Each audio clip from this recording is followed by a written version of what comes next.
আমরা এবারে চলে যাব উত্তরা দেয়াবাড়িতে সবশেষ তথ্য জানবার জন্য সহকর্মী খালেদ রায়হান আছেন। খালেদ রায়হান, সবশেষ তথ্য জানাবেন, উদ্ধার কার্যক্রম কি শেষ হয়েছে কিনা, বিমানটি উদ্ধার করা গেছে কিনা, এবং কি সবশেষ আপডেট আপনার কাছে রয়েছে দেয়াবাড়ির? কিছুক্ষণ আগে আমরা কয়েকটি ছবি দেখতে পেয়েছি, কারণ যেই মূল ভবনটিতে বিমানটি বিধ্বস্ত হয়েছিল সেই ভবনের ভেতরে কাউকে কিন্তু প্রবেশ করতে দেওয়া হয়নি, গণমাধ্যমের কাউকে।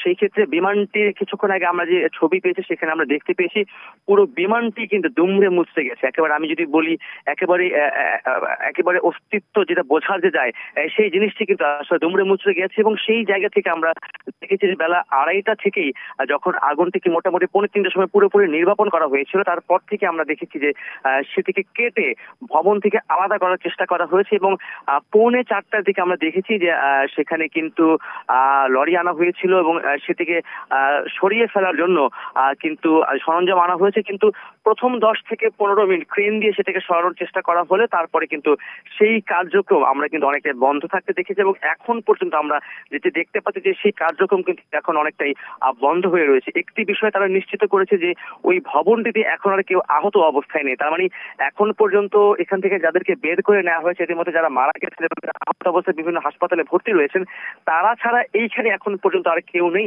এমন তথ্যটি মোটামুটি তারা কিন্তু নিশ্চিত হতে পেরেই কিন্তু যেই ভবনের ভিতরে যেই জেট বিমানটির যেই ফাইটার জেটটির যেই ধ্বংসাবশেষ রয়েছে সেটিকে বের করার চেষ্টা করছে। কিন্তু তারপরে আসলে তারা কেন সেটিকে বের করতে পারেনি সেই বিষয়ে কিন্তু এখন পর্যন্ত আমরা দায়িত্বশীল কোনো বাহিনীর কাছ থেকে কোনো তথ্য আমরা কিন্তু এখন পর্যন্ত পাইনি। তারা যেটি বলছেন যে এখানে যারা বাইরে কাজ করছেন তারা যেটি বলছেন যে ভিতরে থাকতে পারে এমন একটি আশঙ্কা কেউ কেউ করছেন। আবার অন্য দিক থেকে হয়তো অন্য কোনো নিরাপত্তার স্বার্থে হয়তো সেটাকে এখন সরানো হচ্ছে না, থেকে পরে সরানো হবে। তো উদ্ধার কাজ যদি আমি বলি যে আমরা দেখেছিলাম আসার পর থেকেই মোটামুটি 2টার পর থেকে আমরা এখানে অবস্থান করছিলাম, তখন থেকে আমি যেটি দেখেছি যে এখান থেকে কয়েক দফায় কিন্তু মেডিকেল প্রতিনিধিরা এসেছেন এবং 2:30টা থেকে 4টা 4:30টা পর্যন্ত আমি দেখেছি অন্তত 25 থেকে 30 জনকে এখান থেকে বের করে নিয়ে যাওয়া হয়েছে। তারা আসলে কোন অবস্থায় আহত হয়েছে, তারা কি গুরুতর আহত, নাকি আশঙ্কাজনক, নাকি আশঙ্কা মুক্ত অবস্থায় ছিলেন, সেটি কিন্তু নিশ্চিত হওয়া যায়নি। কারণ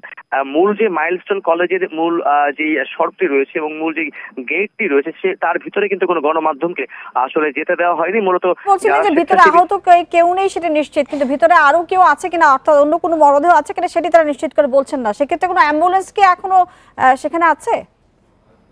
অ্যাম্বুলেন্সের অবস্থান এখন এখানে আছে। আমি এখনো দেখতে পাচ্ছি যে সেনাবাহিনী থেকে শুরু করে ফায়ার সার্ভিস এবং বিভিন্ন বেসরকারি সরকারি হাসপাতালে অন্তত 10টি অ্যাম্বুলেন্স কিন্তু এখনো যে মাঠটি রয়েছে সেই মাঠে কিন্তু তারা এখন অবস্থান করছেন। যে যেহেতু আইএসপি এর পক্ষ থেকে এবং একই সঙ্গে সংশ্লিষ্ট যারা রয়েছেন এখানে পুলিশ বা আমি যদি বলি ফায়ার সার্ভিস, তারা কিন্তু এই বিষয়ে কোনো বক্তব্য দিচ্ছে না, যার ফলে আমরা কিন্তু সেই তথ্য পাচ্ছেন। ততক্ষণ পর্যন্ত তারা আমাকে তথ্য দিয়েছেন সেই তথ্যটুকু কিন্তু আমরা পাচ্ছি, কারণ ভেতরে কিন্তু গণমাধ্যমের নিরাপত্তার জন্যই তারা তাদেরকে আসলে প্রবেশ করতে দিচ্ছে না, তারা উদ্ধার কাজ পরিচালনা করছেন। সেক্ষেত্রে ভিতরে এখনো কোনো মরদেহ রয়েছে কিনা বা এখনো কেউ আটকা পড়ে আছে কিনা সেটি কিন্তু, তবে তাদের উদ্ধার কাজের যে গতি আমরা গত 1 ঘন্টা ধরে দেখছি তাতে তারা মোটামুটি নিশ্চিত যে ভিতরে আসলে কেউ নেই। কারণ ভিতরে যদি তারা একজনেরও সংখ্যা করতেন তাহলে নিশ্চয়ই তারা উদ্ধার কার্যক্রম কি বিমান বাহিনী তাদের যন্ত্রপাতি দিয়ে করছেন নাকি অন্য কেউ এখানে যুক্ত হয়েছেন? এখানে কিন্তু পুরো বিষয়টি কিন্তু সম্মিলিত ভাবে করা হচ্ছে। আমরা এখানে বিমান বাহিনীর সদস্যদের দেখেছি, সেনাবাহিনীর সদস্যদের দেখেছি, র্যাব, পুলিশ, বিজিবি সকল বাহিনীর সদস্যরাই কিন্তু এখানে আসছেন। এবং আমরা যেটি শুনেছি যে স্বরাষ্ট্র উপদেষ্টাও বলেছেন যে সবাই সম্মিলিত ভাবে একটি তারা কিন্তু সেই কাজটি করছেন এবং বিশেষ করে তারা যেটি চেষ্টা করছেন সেটি হচ্ছে যে হতাহতের পরিমাণ যতটা কমিয়ে আনা যায় এবং যেহেতু একটি ঘটনা ঘটে গেছে এখান থেকে যত কম সংখ্যক ক্যাজুয়ালিটি করে এটি করার সেজন্য কিন্তু তারা কাজ করেন। সেক্ষেত্রে আমরা যে ক্রেন গুলো দেখেছি 3টি ক্রেন আনা হয়েছে, এটি আসলে কোন সংস্থার বা কোন বাহিনী সেটি আমরা দেখি, তবে সেনাবাহিনীর একটি আলাদা ক্রেনকে আমরা কিন্তু এখানে আনতে দেখেছি। আমরা যেহেতু এটি একটি ফাইটার যে ছোট একটি বিমান সেহেতু এটিকে সরানোর জন্য খুব বড় বেশি ক্রেন দরকার এমনও না, এবং পুড়ে গেছে এবং বিধ্বস্ত অবস্থায় যে ছবিগুলো আমরা দেখেছি তাতে কিন্তু এটিকে সরিয়ে ফেলতে খুব একটা বেগ পাওয়ার কথা না, এটা খুব বড় একটি বিষয় না। তারপরেও হয়তো তারা বিভিন্ন দিকগুলোকে বিশ্লেষণ করছেন যে ভেতরে আবার আগুন লাগতে পারে, যেহেতু এটি একটি বিমান বিমান, ফাইটার জেট এখানে জ্বালানি শেষ হয়ে যাওয়ার কথা, তারপরও রয়েছে কিনা, ভেতরে কোনো সম্ভাবনা আছে কিনা, সেগুলোকে মাথায় রেখে কিন্তু ফায়ার সার্ভিস, সেনাবাহিনী থেকে শুরু করে অন্য যারা রয়েছেন তারা কিন্তু সমন্বয় করে কাজগুলো করছেন। যাতে খালেদ রায়হান, এটি একটু জানবার ইচ্ছা আমার আপনার কাছ থেকে যে পাইলট যিনি ছিলেন তিনি কি বিমানের ভেতরেই আহত অবস্থা ছিলেন নাকি তিনি বেরোবার চেষ্টা করেছিলেন?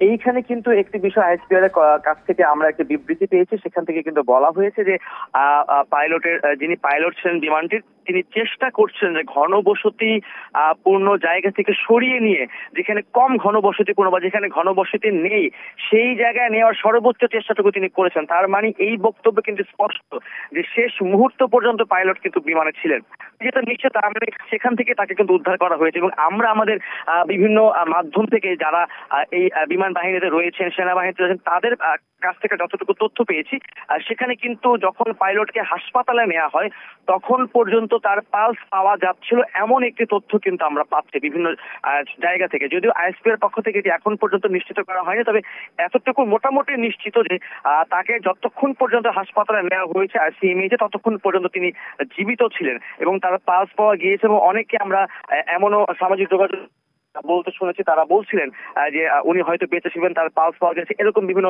তথ্য কিন্তু আমরা আসলে পাচ্ছিলাম। তো সেই জায়গা থেকে এবং আইএসপিআর যে বিবৃতি, এই দুটি বিষয় থেকে কিন্তু মোটামুটি স্পষ্ট করেই বলা যায় যে তিনি তার সর্বোচ্চ চেষ্টাটুকু করেছিলেন যাতে শেষ পর্যন্ত। আরেকটি বিষয় খালেদ রায়হান আপনার কাছ থেকে আমি জানতে চাইবো যে আসলে ভেতরে কেউ আছে কিনা, অনেকেই নিখোঁজের জন্য তাদের স্বজনরা ভিড় করছেন, এখনো কি সেখানে স্বজনদের ভিড় আছে? এখানে আসলে তিনটি ঘটনা ঘটে থাকতে পারে। প্রথম ঘটনাটি হচ্ছে যেই ঢাকা মেডিকেলের বার্নে যে 70 জন আহত রয়েছেন, এছাড়াও বিভিন্ন হাসপাতালে কিন্তু আমরা ফায়ার সার্ভিসের কাছ থেকে এবং আমাদের আইএসপিআর কিন্তু নিশ্চিত করেছে 164 জন তারা কিন্তু বিভিন্ন হাসপাতালে চিকিৎসাধীন অবস্থায় রয়েছেন। এখানে কার স্বজন কোথায় আছেন সেই তালিকা কিন্তু এখন পর্যন্ত দেওয়া হয়নি। তো সেই তালিকাতে পেলে হয়তো অনেক অভিভাবক সেখানে যাবেন, যেহেতু ঢাকার একটি শিক্ষা প্রতিষ্ঠান, ঢাকাতেই তাদের অনেকের হয়তো আত্মীয়স্বজন থাকতে পারে। এখানে যেটি হয়েছে যে অনেক হাসপাতালে গেছে, আমি একজনের সঙ্গে কথা বলেছি, তার একজনকে তিনি তার আত্মীয়কে পাঠিয়েছেন ঢাকা মেডিকেলে, একজনকে পাঠিয়েছেন কুর্মিটোলায়, তিনি অপেক্ষা করছেন এখানে। আসলে সবাই এক একটি শিশুর, আমি যদি বলি এক একটি শিশুর জন্য অন্তত 4, 5, 8, 10 জন পর্যন্ত বিভিন্ন জায়গায় কিন্তু ছোটাছুটি করছেন। যারা এখন পর্যন্ত পাচ্ছেন না তারা কিন্তু এখনো অবস্থান করছেন। বিশেষ করে আমি যখন এখান থেকে বের হচ্ছিলাম, বের যখন প্রধান সড়কে আসলাম, তখন আমি দেখেছি যে অনেকেই অপেক্ষা করছেন তাদের শিক্ষার্থীদের জন্য, তাদের স্বজনদের জন্য, কারো সন্তানের জন্য অপেক্ষা করছেন তারা, কারণ এখনো তারা নিশ্চিত না।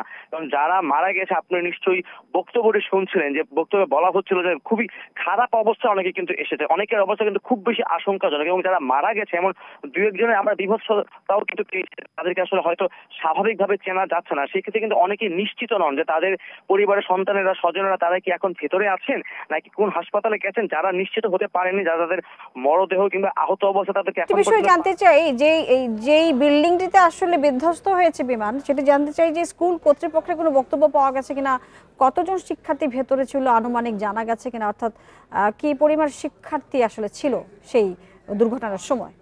করছিলাম যে এই বিষয়টি নিয়ে কথা বলার জন্য, কারণ আমি যেটি বারবারই বলছিলাম যে এটি কিন্তু পুরো এলাকাতে কি বলা যায় যে সেনাবাহিনী, ফায়ার সার্ভিস, পুলিশ এবং র্যাব পুরো কর্ডন করে ফেলেছে ভেতরে যাতে কেউ প্রবেশ করতে না পারে। যেহেতু এটি জেট বিমান, ফাইটার জেট, সেহেতু একটি ঝুঁকি থাকতে পারে আবারও বিস্ফোরণ হওয়ার। এই ঝুঁকি থেকে কাউকে ভেতরে প্রবেশ করতে দেওয়া হয়নি।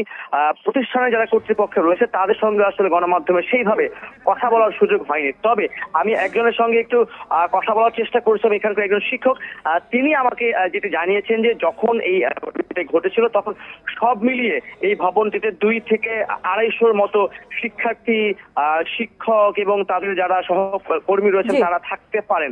এবং যেহেতু কলেজ টাইম এবং একেবারে দুপুর, আপনি নিশ্চয়ই দেখেছেন যে স্বাভাবিকভাবে আসলে আহত নিহতের সংখ্যা আসলে পুরোপুরি দেখলে পরে জানা যাবে হয়তো আপনার কাছ থেকে। পরবর্তীতে আবারও আপডেট জানবো আমরা। রায়হান, থাকবেন সেখানে।